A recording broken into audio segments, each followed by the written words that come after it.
साथियों, आप सभी का स्वागत करता हूं अपने एमआरएस स्टडी परिवार में। तो हम लोग इकोनॉमिक पॉलिसीज़ इन इंडिया के बारे में जो है सब्जेक्ट जो है उसके बारे में हम लोग डिस्कस कर रहे थे। इसमें मॉड्यूल 3 हम लोग जो है पढ़ रहे थे, तो मॉड्यूल 3 का ये आपका अगला पार्ट है। तो इसमें हम लोग आज चर्चा करेंगे सोशल इंफ्रास्ट्रक्चर। सोशल इंफ्रास्ट्रक्चर जो है एक इकोनॉमिक डेवलपमेंट के लिए बहुत ज़्यादा ज़रूरी है और हमारा सोसाइटी को हेल्प करता है, वेल बीइंग सोसाइटीज़ को एज ए होल। इसमें क्या होता है कि फिजिकल और इंस्टीट्यूशनल स्ट्रक्चर और सर्विसेज को ये जो है सपोर्ट प्रोवाइड करता है। Social activities, human capital development और ओवरऑल फंक्शनिंग ऑफ कम्युनिटी और कंट्री को। इसमें कई सारे एस्पेक्ट्स हैं सोशल इंफ्रास्ट्रक्चर्स में जो कि हमारे इकोनॉमिक को इम्पैक्ट करता है। इसमें सबसे पहला आता है education. Access to quality education is essential for human capital development and economic growth. देखो, ऑब्वियसली अगर आपके पास बेटर एजुकेशन रहेगा, जैसे मान लो कि कोई वैसा आदमी है जो सिर्फ मैट्रिक पास किया है और आप जो है बीटेक पास कर गए, तो आपका पास जो नॉलेज होगा और जो मैट्रिक पास वाला के पास नॉलेज होगा, दोनों में आसमान ज़मीन का अंतर होगा। अब आप कोई मैट्रिक पास वाला है, वो 10 रुपया कमा रहा है, तो आप 10,000 रुपया कमाओगे। तो ये आपका जो है, इससे क्या होगा, एक तो आपका ह्यूमन कैपिटल डेवलपमेंट हुआ, दूसरा जब ह्यूमन कैपिटल डेवलपमेंट हुआ तो हमारे देश का इकोनॉमी भी क्या होगा, ग्रोथ करेगा। एजुकेशनल इंस्टीट्यूशन जैसे स्कूल, कॉलेज, यूनिवर्सिटीज़, ये सारे कंपोनेंट है सोशल इंफ्रास्ट्रक्चर्स के। A well-educated workforce is more productive, innovative, and adaptable to change economic demand, leading to increased productivity and competitiveness. Obviously अगर आपके पास नॉलेज ज़्यादा है, आप एजुकेटेड पर्सन है, तो आप मोर प्रोडक्टिव रहिएगा, आप इनोवेटिव रहिएगा और जो भी चेंजेस इकोनॉमिक डिमांड्स के अनुसार है उसको आप एडप्ट करने लायक रहिएगा। Health care, robust healthcare system is vital for the overall well-being individual and communities. Obviously अगर कोई वैसा शहर मान लो कि डेवलप हो जाए जहाँ पे कोई आदमी बीमार हो ही नहीं रहा है, या बीमार हो भी रहा है तो उसको facility as soon as possible hospitals वगैरह में मिल जा रहे हैं, तो ऑब्वियसली वहाँ से जो उनकी जो इकोनॉमिक ग्रोथ होगा वो ज़्यादा बेटर होगा, क्योंकि लोग ज़्यादा दिन तक बीमार नहीं रहेंगे तो वो काम करने जाएंगे तो उससे जो है इकोनॉमिक ग्रोथ देखने को मिलेगा। It ensures a healthy workplace, reduce absentees and improve productivity. Obviously अगर बीमार कम रहेगा तो रोज़ वो प्रेजेंट रहेगा, रोज़ प्रेजेंट रहेगा तो एब्सेंट रहेगा ही नहीं, और जब एब्सेंट ही आदमी नहीं रहेगा तो जो काम है वो क्या होगा, जल्दी काम करेगा, डेली काम करेगा और प्रोडक्टिव काम होगा। Adequate health care facility, hospital, clinics and health services contribute a healthier populations, lower health care cost and improved labor market outcome. जो भी लेबर मार्केट आउटकम्स है उसको भी इम्प्रूव करने में मदद करता है। उसके बाद आता है transportation and connectivity. Efficient transportation infrastructure जैसे road, bridge, port, airport facility जो है गुड्स के मूवमेंट और सर्विस और पीपल के मूवमेंट में क्या करता है, हेल्प करता है। It reduces transport cost, improve market accessibility, promote regional and international trade. Additionally reliable होता है इंटरनेट कनेक्टिविटी और टेलीकम्युनिकेशन इंफ्रास्ट्रक्चर जो कि इन्हेंस करता है कम्युनिकेशंस को। जैसे आप यहीं पे देखो ना, पहले 4G था, अब 5G आ गया, फिर 5G के बाद 6G पे भी काम चल रहे हैं। आपको पता होगा, अगर आप हमारे YouTube चैनल पे वीडियोस देखते होगे तो उसमें मैं डेली जो भी न्यूज़ अपडेट आता है तो उसमें मैंने एक अपडेट बताया था जो कि लगभग 2022 में मैंने बताया था। उसमें मैंने बताया था कि 6G पे जो है IIT पटना जो है उसका बेस तैयार करेगा। तो ऑब्वियसली अब 6G भी आने वाला है, तो इन सभी पे वर्क आपका जो है चलेगा। तो ये आपको जो है कम्युनिकेशंस को इन्हांस किया जा रहा है। उसके बाद 6G के बाद 7G आएगा, 7G के बाद 8G आएगा। मतलब धीरे धीरे इन्हांसमेंट जो है कम्युनिकेशन में होता जाएगा। ई कॉमर्स हो गया, डिजिटल सर्विसेज हो गया, ड्राइविंग इकोनॉमिक ग्रोथ हो गया और इनोवेशन आपका हो गया। Housing as access to affordable and adequate housing is essential for social stability and economic development. Housing infrastructure जो है प्रोवाइड करता है शेल्टर और सिक्योरिटी को, फोस्टर और social cohesion and supports labour mobility को. It also have indirect effect on other sectors such as construction, real estate and finance. इन सभी में जो है क्या करता है, हेल्प करता है. यूटिलिटीज़ में आपका आ जाएगा reliable and efficient provisions of utilities such as water supply, sanitations, electricity and energy infrastructures is crucial for economic activities. Access to clean water, sanitation facilities and affordable energy supports industrial productions, agricultural activities, household consumption. तो इन सभी में utilities जो है हमारा क्या होता है, better हो करने के लिए हम लोगों को एनर्जी इंफ्रास्ट्रक्चर्स की ज़रूरत पड़ती है. अगला है आपका cultural and recreational facilities. Social infrastructures also encompasses cultural and recreational facilities like parks, museums, libraries, sports complexes and community centers.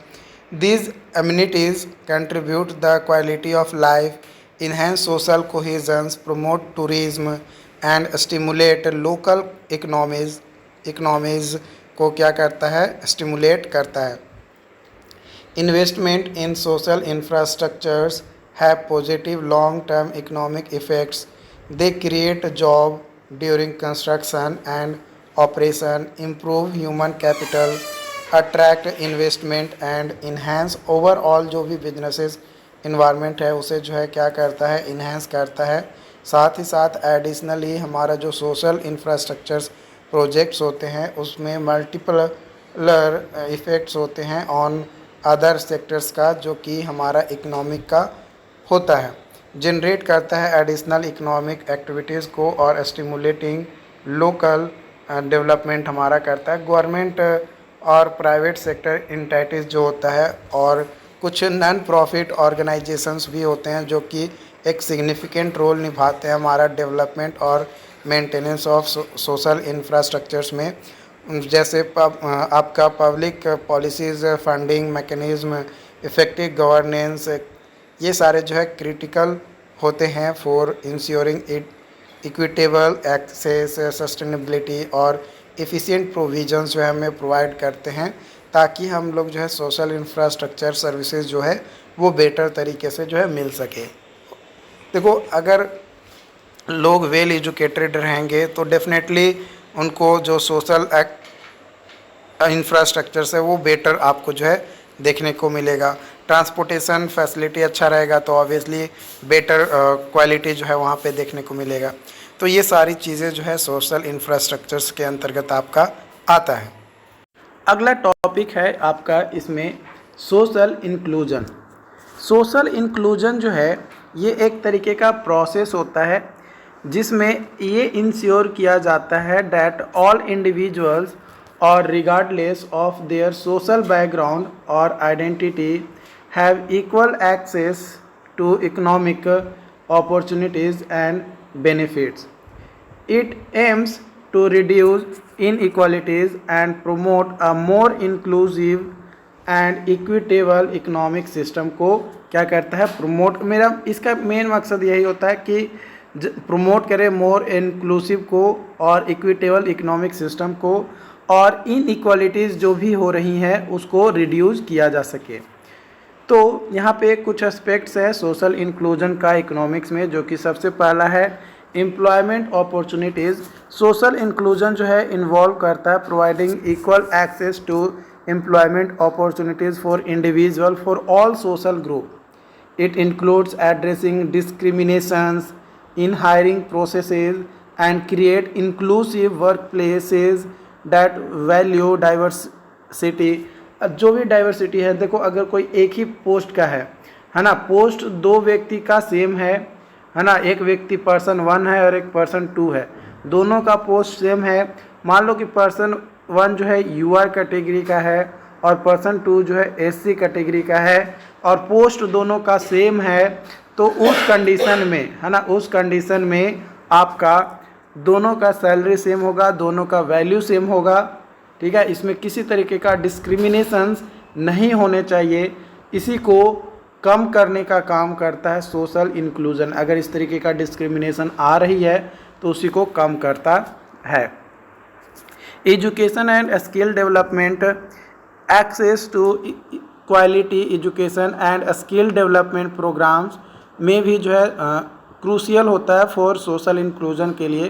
Providing equal educational opportunities for all including marginalised group can help bridge the skill gap and empower individual to participate in economic। Her individual जो है क्या करता है, economic में participate करता है। Financial inclusion जो है ये प्रमोट करता है हमारा, involves ensuring that everyone has access basic financial service जैसे बैंक अकाउंट्स, क्रेडिट, इंश्योरेंस, ये एक बेसिक फाइनेंशियल सर्विसेज है तो सभी को मिलना चाहिए। It also involve promoting financial literacy and providing support for individual to manage their financial effectively. जो भी फाइनेंसेस है उसको इफ़ेक्टिव तरीके से मैनेज करना, और ताकि एक इंडिविजुअल व्यक्ति क्या हो सके, उसका सपोर्ट हो सके।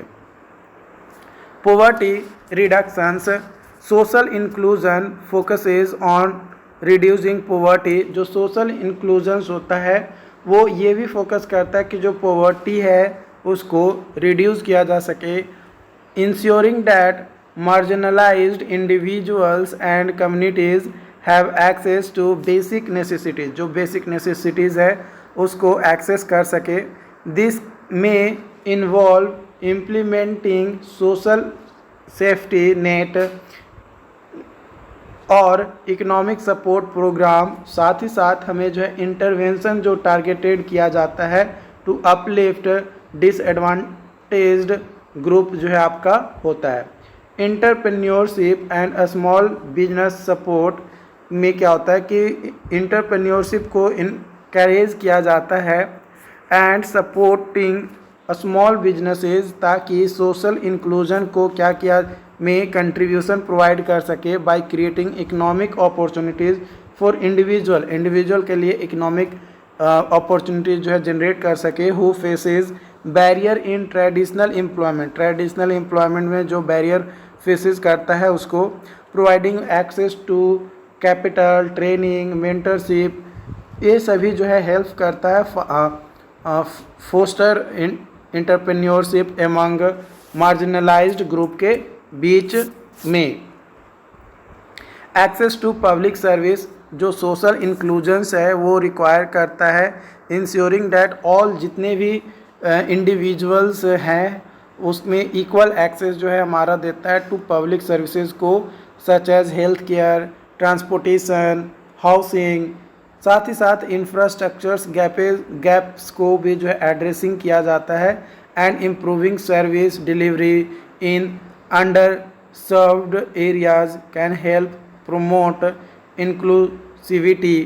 सोशल प्रोटेक्शंस, जो कि implementing social protections program such as social security, health care, pension schemes is essential for social inclusion के लिए हेल्पफुल होता है।